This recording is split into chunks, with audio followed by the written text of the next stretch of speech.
Welcome to Screw the Commute, the entrepreneurial podcast dedicated to getting you out of the car and into the money. With your host, lifelong entrepreneur and multimillionaire, Tom Antion. Hey everybody, it's Tom here with episode 1069 of Screw the Commute podcast. Today we're going to talk about a crazy thing that's been bugging the crap out of me called Passkeys, and bringing on my right hand, left hand, head, top man, low man, I don't know what you call him, Larry. It's going to tell you and help you figure this stuff out. I know you're seeing more of these all the time. All right, I hope you didn't miss episode 1068. That was a business mistake that cost me 5 years of low fees. All right, so you don't want to make that mistake. All right, pick up a copy of our automation ebook at screwthecommute.com/automate free. Make sure you pick up version 3.0. That's the latest.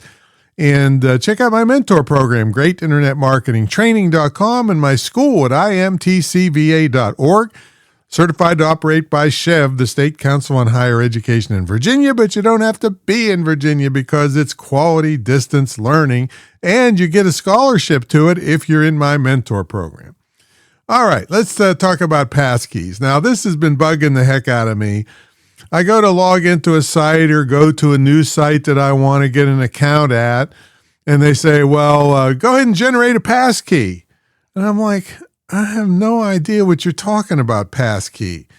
And so when this happened enough, I called up Larry and I said, Larry, if I don't know this, somebody, and I'm here all day, every day, logging into sites and stuff, I'm sure the folks out there need to know about this. So Larry, take it away and tell us about Passkeys. Okay. So before anybody starts freaking out and thinking there's going to be way over their head, it will not be. I will keep this really simple. What I want you to get out of this episode is what passkeys are and how you can implement them in your business slowly and safely. We don't want to rush this.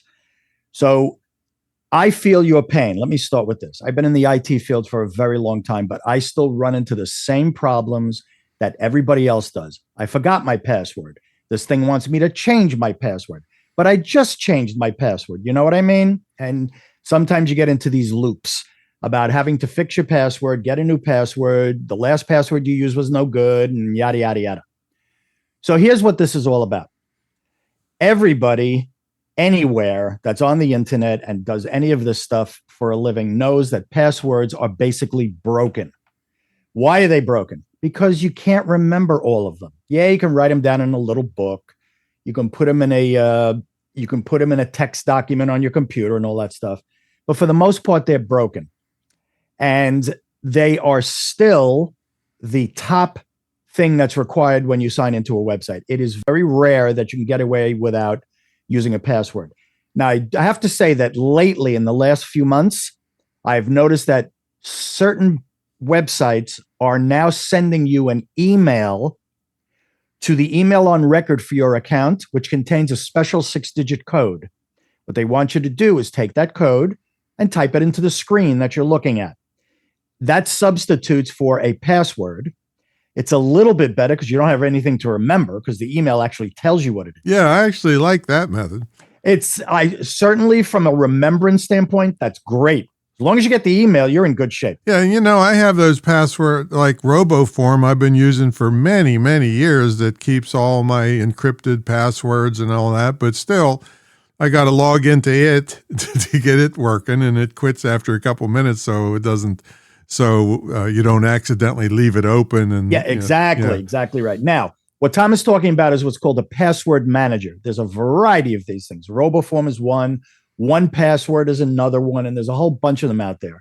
What they do is try and make your password life easier by managing all the passwords you need for all the websites you visit. And they also make the passwords long and random. So it's much, much more difficult to crack them. At the same time, you're never going to remember them. This is why you need a password manager. Now, does like Chrome and Google and stuff, because it keeps asking me, do you want me to save this into Yes. Chrome? All modern browsers have their own version of a password manager. Seems to me that'd be just begging for somebody to hack it.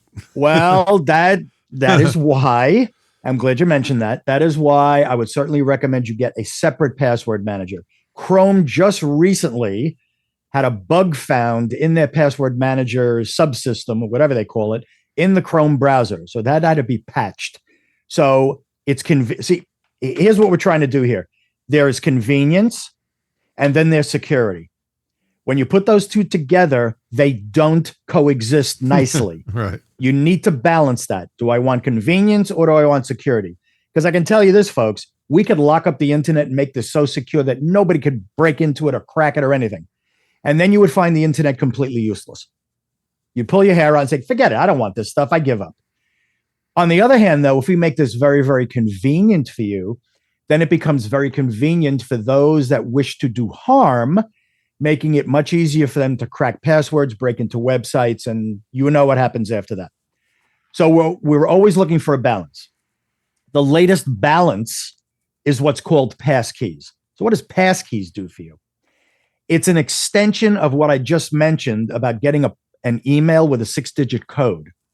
It does, security-wise, it does about the same thing. So let me just give you a quick example of how this works.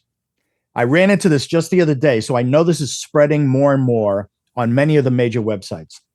When you click sign in or log in or whatever it says on the website, it will usually prompt you with another screen that says, enter your email address and your password.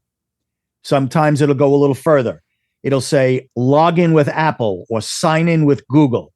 Now, we have another podcast that we went over that, why that's not a good idea. Yeah, what episode was it? Do we remember? Yeah, I'll have to go look and see which episode that was. We'll put it in the show notes. We'll definitely put it in the show notes. But that bears repeating. The reason why it's not a good idea, here's the one sentence phrase for it, is that if you ever lose the credentials for Apple, Google, Facebook, not only is it going to not allow you to log into Facebook, but it's going to knock you out of any other site that uses Facebook credentials. So you do not want to do that. Again, I know it's convenient, but we're trying to balance convenience with security. And certainly doing it that way is convenient, but it is not secure.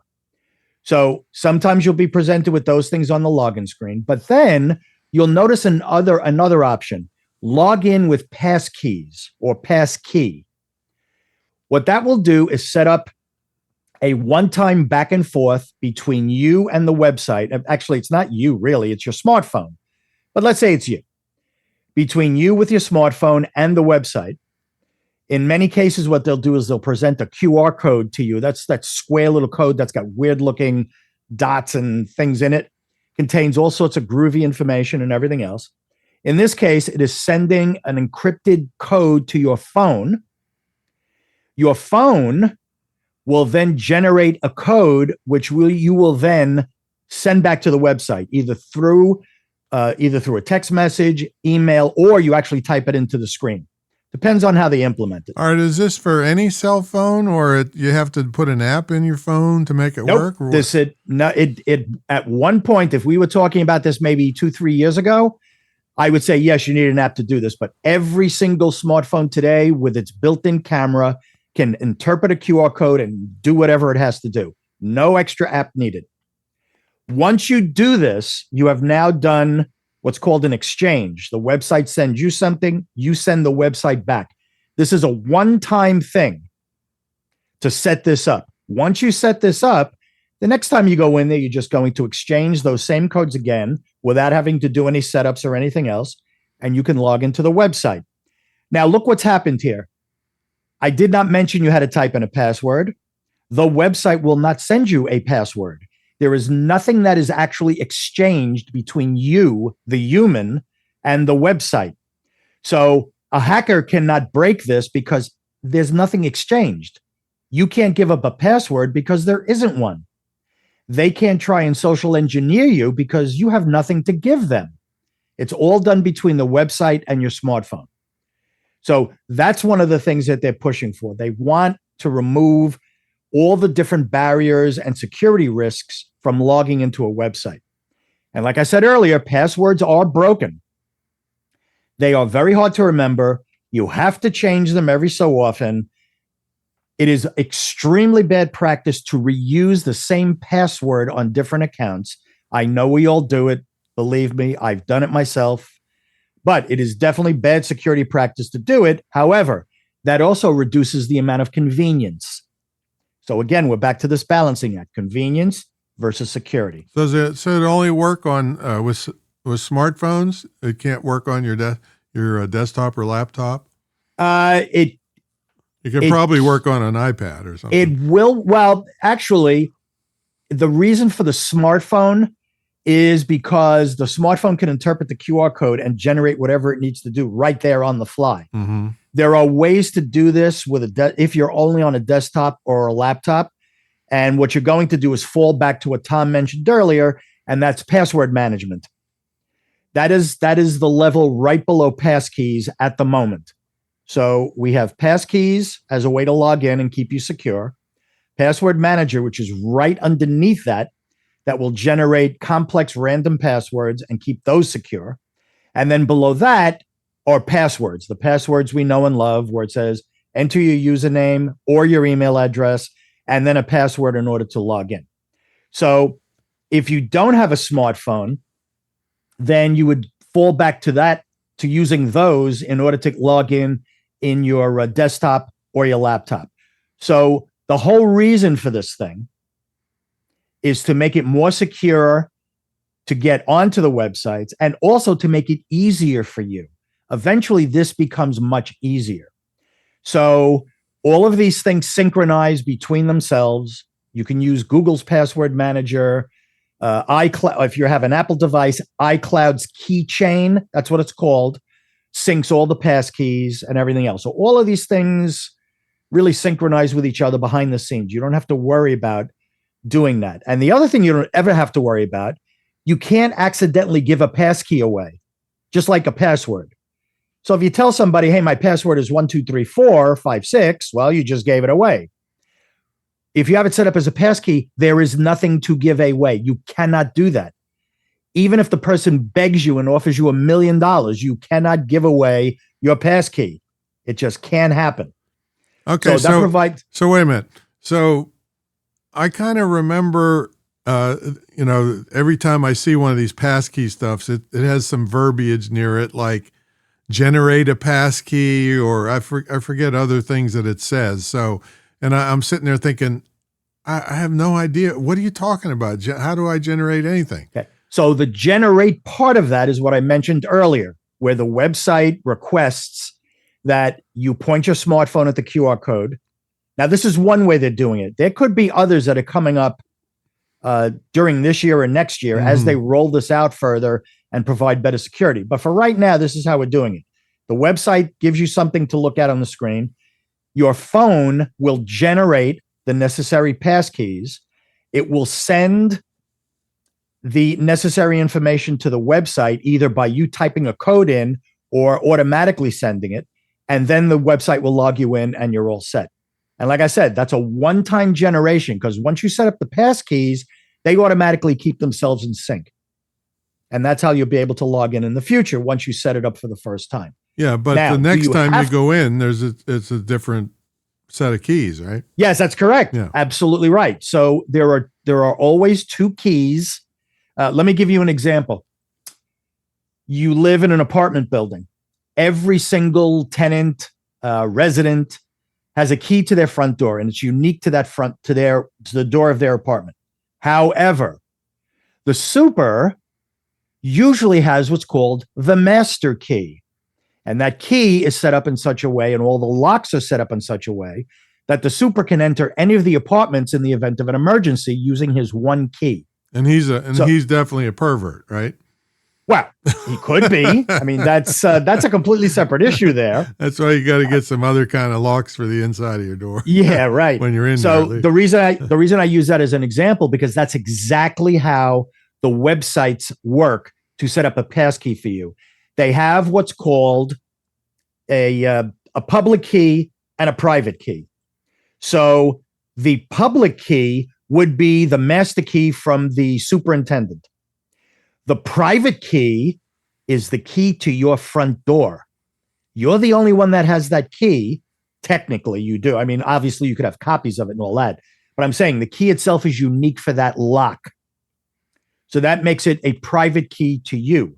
So you would never just randomly give your front door key to anybody because it's unique and it's private to your lock unless you absolutely had to. So we're doing the same thing here. Now, the difference is when you're doing this digitally and online, it's very easy to change the keys because there's nothing physical. You don't have to worry about going to a locksmith and all that other stuff. So passkeys give you the ability to generate or regenerate keys to keep you secure. A lot of the stuff that goes on with this is all behind the scenes. You don't have to worry about it. And many, I should say, not most, but many of the major websites today that you use for e-commerce, like shopping sites, banking sites, and all of those do allow for the usage of passkeys. Not all, but they're getting there. This takes time to roll out, but it is available for many of these sites. All right, but you live in New York, and well, don't. That's not a bad thing. Well, I was going to say, doesn't your mayor give the public pass key to everybody so everybody can share the same, all the apartments and stuff? Isn't that the way it's going to be? It hasn't gotten to that point yet. Well, it's coming. You're right. It has to roll out a little. It's got to roll out. Yes. Yeah. So let's look at it this way, and I want everybody really to hear this. Think about the number of passwords that you really use on a regular basis. If you were to write them down, all the sites you visit and all the things you got to type in, whether it's on your desktop, your laptop, your tablet, your phone, and all that, it would probably scare you half to death to realize, oh my God, look at all these passwords I have to use. It gets really into what's called password fatigue because you have passwords for your email accounts. You have passwords for your shopping sites. You've got passwords for your banking sites, and so on and so on. I think I have about 600 in RoboForm. Oh, that wouldn't surprise me. I'm in the hundreds also. I'm in the hundreds as well. Years and years have been doing this. Yeah, I got that. And I understand people's frustration with all this on the other side because I've been there and I'm still there. And since I take care of people that run into trouble like this, I know exactly what can go wrong and how bad it could be. So plus you have to have passwords and stuff for your clients to get into. That's right, exactly. And that's another thing. Remember, the term social engineering is used very broadly today, and rightfully so, because it really is social engineering. What somebody will do who really wants to get access to something, and they know you are the key to this, quote unquote, no pun intended, key to this, they will social engineer their way into a network by calling a particular person, employee, whatever it is, pretending to be the IT support guy or gal, and ask you sufficient questions to be able to determine how they get into your network.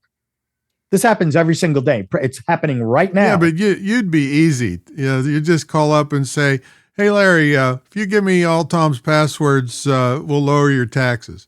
Okay. Sure, here you go. But unfortunately, as of right now, this is 2026. As of right now, passwords still remain the weakest link. So you need to look at new things that you can use to help you make it not the weakest link in your case. So why do we do this?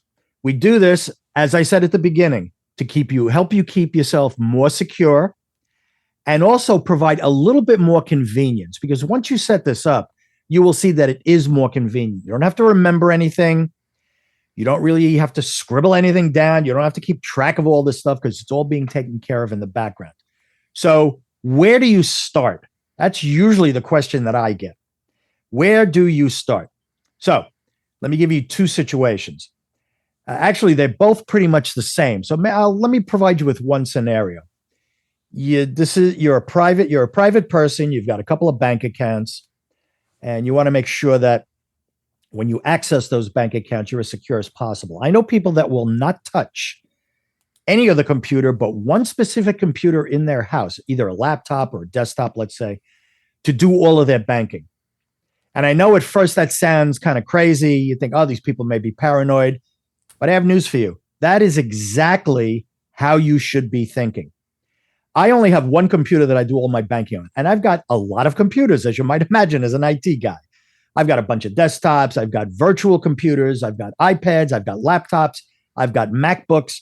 There's only one computer I do all my banking on. And Why? also the it's probably not a great idea to do it on public Wi-Fi.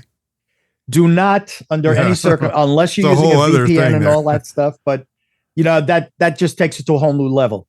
If you're doing it on your smartphone, either an Apple or an Android device, if you're doing it on your smartphone, you do have a better layer of protection on the phones, but it's just not fully protected like that.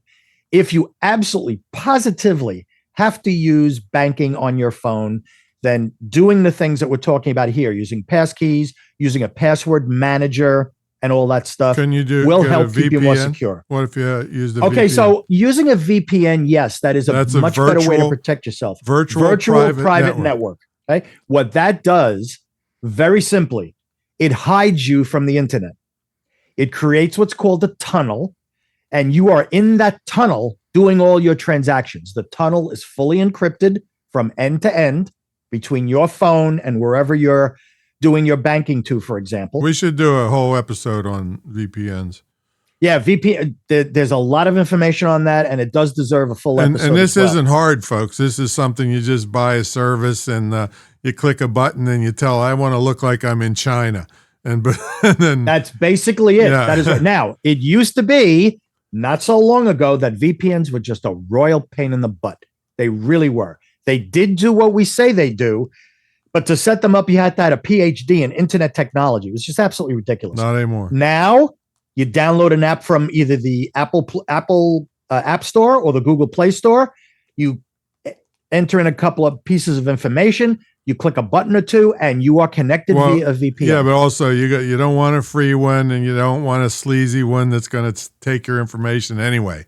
There are plenty of reputable VPN companies that we could use to do that. But yes, there are plenty of free ones. We'll do an episode on that. All right. And just so you know, if you go to China, don't even think about a VPN. Well, I thought some of my students, that's how they get around the to be able to access sites that they aren't normally allowed to. The official policy of the government of China is that VPNs are illegal and prohibited.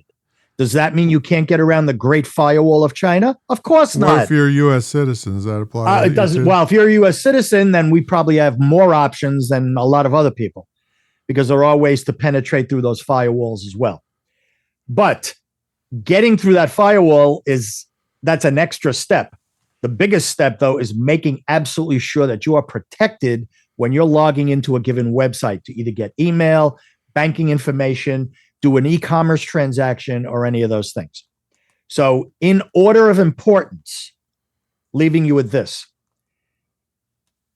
Passwords, a complex and long password is better than something real simple like monkey1234. So don't use that one. Or the word password, don't use that one. The next level above that is using a password manager like 1Password, RoboForm, and there's a whole bunch of others that you can use that are usable on mobile devices, tablets, desktops, laptops, and all that. The industry has gotten really, really good at this and being able to use it on a variety of devices. So it's not like you're locked into one particular computer. You can use it on all the things you have. And the next level above that, which is where we are now, is generating and using passkeys. So going back to my example, think about this. You are a business, and there are certain things you've got to protect for your business. You cannot handle being hacked, having your bank account drained. You know what that is. You just can't do that.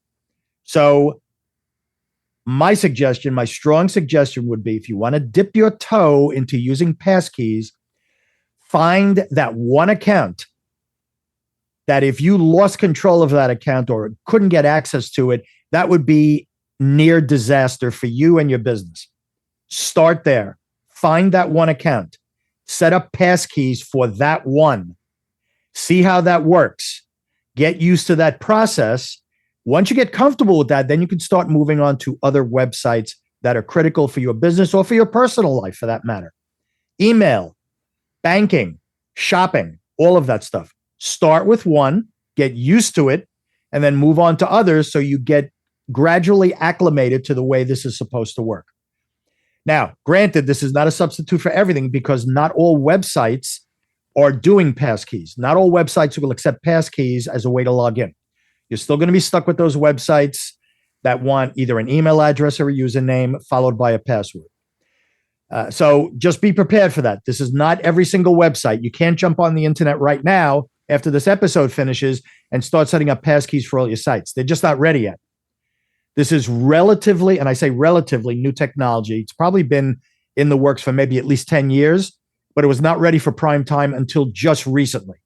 That's why you're going to see more and more sites offer passkeys as an option to log in.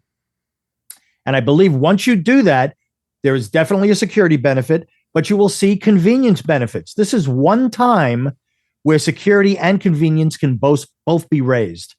So on the convenience side, it's going to be faster to log in. You won't need anything about passwords because you're doing it via Passkeys. No passwords required, and it works across all your devices. The security side of this, you are immune to phishing attacks. So if somebody calls up and says they're from your bank, we need to log into your account because there's a problem. Give us your username and password. Well, you can honestly say to them, I have no idea what to give you because I don't have a username and password. And that will end the conversation right there. So many of the things that happen today to try and get access to your accounts will no longer exist because honestly, you can't give them that information. You have no idea what's in that QR code. You have no idea what's in that passkey. You can't give it to them. So their ability to hack you or to do a phishing expedition on you to get access to your accounts will fail miserably. They won't be able to do it. The last part of that, just for peace of mind, some people would think, well, if they use biometrics like a fingerprint or Face ID or any of that stuff, I don't want to have anything to do with that. None of these things are stored anywhere. They're not stored in a database. They're not stored in a database that can be stolen. None of that stuff. What you're seeing is a transaction between your device and the website. Nothing gets put somewhere. That's why you need to log in again the next time you go visit that site, but you've already set it up. So it's a simple matter of exchanging. Hey, I'm really who I say you are. I am. Please let me in. And the website will go ahead and do that. But nothing exchanges hands. There's no fingerprints. There's no face. There's no nothing. Does all of that without storing anything or compromising your privacy. So it really is a win-win. And as more of this rolls out, it's going to be better and better for all of us that use the internet. Beautiful. Now it brings up two issues before we cut it off here. One is I still find a lot of value in RoboForm, and I don't know about 1Password or whatever, but RoboForm has a highly encrypted notes function. So I have notes on all kinds of stuff like safe combinations and Social Security numbers and all kinds of stuff that are high, military grade encryption. So it's just a repository for highly sensitive information that I want to keep safe. Right. So that's one thing. Second thing is you mentioned the Great Wall of China. And remember a comedian one time, when all this hoopla about us building a wall on the southern border, he said, Did you say hoopla? Yeah, that's hoopla. a technical term. Hoopla right? is a technical term. Yeah, he said, yeah, that Great Wall of China is kind of a good example of why we should be building a wall. Because he said, not one Mexican's ever tried to sneak into the Great Wall of China. So he's right. Okay, well, Larry, that was great. It's not before we finish. Let me address the one thing you mentioned about the secure notes. Mm-hmm. It is true that if you use passkeys for stuff like that, there is no real mechanism to do that. At least not yet. However, actually on an iPhone and on an Android phone, there are methods by which you can have secure and encrypted notes on your device. It would be separate from the passkey, but you can do that. Now, this points out why you may want to choose something like RoboForm or 1Password or any of the password managers over one of the other options. Because as Tom mentioned, you can have secure notes that tell you exactly what this is all about. You may need some additional information for the particular website you're going to, and so on.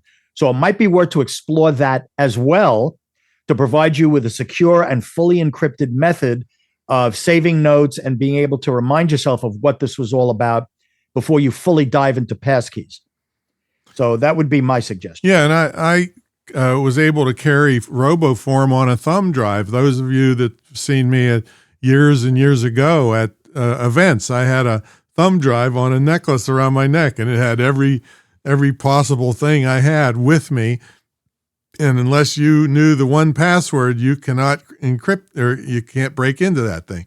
There's even thumb drives now, Larry, that you try to break into them 10 times. It's all like the old Mission Impossible. It just disintegrates itself. It doesn't. Well, your iPhone can do that. You can set your iPhone that if you type in the password 10 times wrong, all the stuff on the phone just disappears and disintegrates. That'd be bad if you had little kids and you're always handing the phone to them to play with. Yeah. But these these thumb drives, flash drives you're talking about, those are definite military grade. These are Department of Defense type encryption and everything else.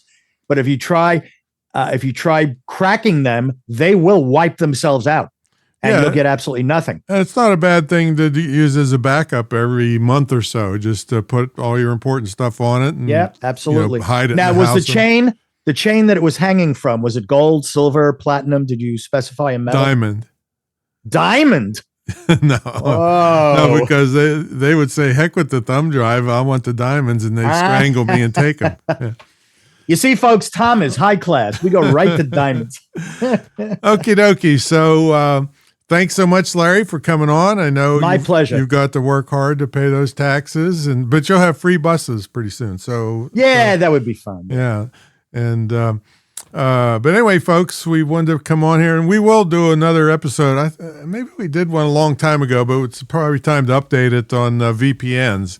They're very handy and very easy to use, and can help you along your way to stay secure. So thanks a lot, Larry. My pleasure. It was great being here. Okie doke, folks. We'll catch y'all on the next episode. See you later.